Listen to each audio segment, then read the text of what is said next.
Thanks very much to Matt. And before we go, I've heard that Bill Barnum has a very short piece for us to do. So let's let him get up here to do the poem. I wrote this a while ago when I was living in Milton, and it snowed in springtime. It's a sonnet. I think it's appropriate to read now because it's not snowing, but kind of cold. Exactly. The snow in spring rings down bald winter's crown.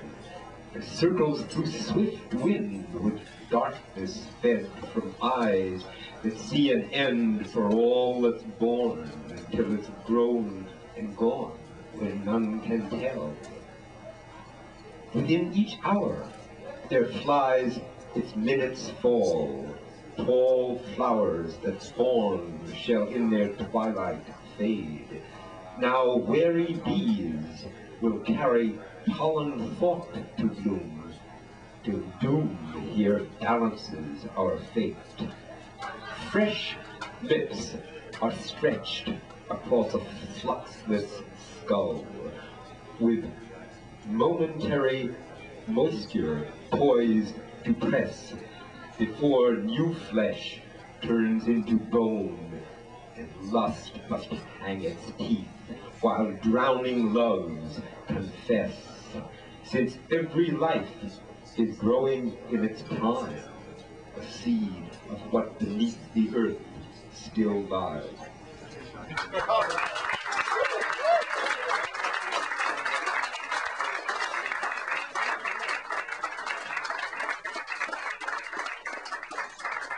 Bill. It's been a great show. You've been a great audience. I'd like to thank our featured readers for tonight, who were Sean Heaney and Glenn Stiles. Let's give them a great big hand.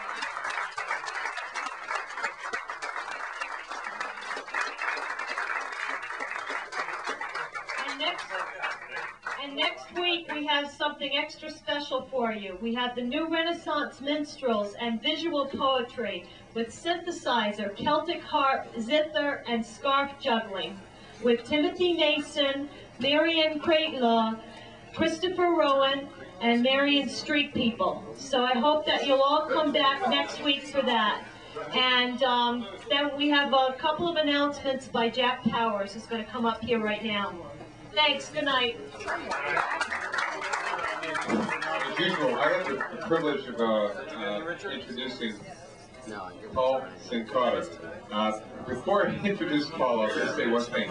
On Friday night from 7 to 10 at the Lowell State Heritage Park, there'll be what's called a Jack Kerouac Coffee House. And several of us will be up there along with some local musicians to do some Jack Kerouac stuff. Those of you who are lucky enough to see a marvelous show, primarily based on what John Hoyt put together for five-piece band, but also the one that several of us did for Kerouac and many of the beats. We just did something there last week that was sensational. We hope to do something similar up there. On Sunday, we're going to celebrate co-founder of New England Poetry Club and a gentleman born in California, but kind of raised in Lawrence, Mass. And so at the Lawrence State Heritage Park, on Sunday afternoon from 3 to 5, we'll be celebrating Robert Frost. And so those of you who are up there, that's a free show as well. And I'd like now to bring Paul Sincotta up and tell you about tomorrow night's events. I'll actually mention about two, because next week after this week is going to be a very special event. Mike Rybell will be the featured reader tomorrow night at the New Writers Collect at 565 Boylston Street. That's just a short walk up from Coffee Tea Station, and right beside the Back Bay Bistro. Mike will be doing a half an hour of his stuff, and then we're going to open the floor for an hour and a half of open readings.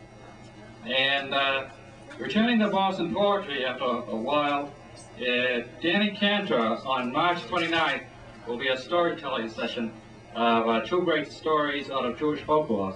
And I recommend that everybody don't miss this chance and give Danny a good host by showing up that night. Isn't that redundant?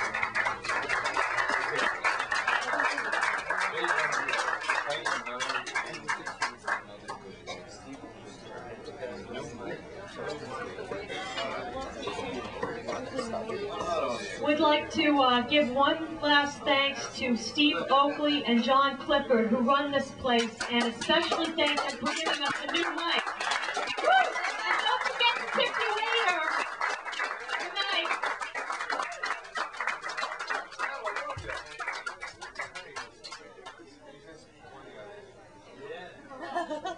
You get to be the announcer every week.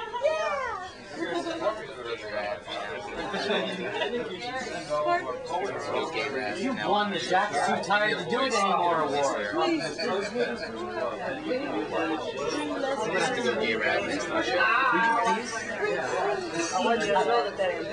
Yeah, well, that's just one of those. I couldn't read lesbian poetry. Cause jealousy. Really? But you write so beautifully. Really, especially after the first time I heard you read, I have a certain reaction that goes on in my brain where I sit there and go, this sounds like somebody's reading out of their diary, and I really don't want to hear that kind of stuff that they write to themselves. That was the first time I heard you read. But the second time I heard you read was like, fuck, I wish I could write in my diary like that. I wish I had a diary to write in.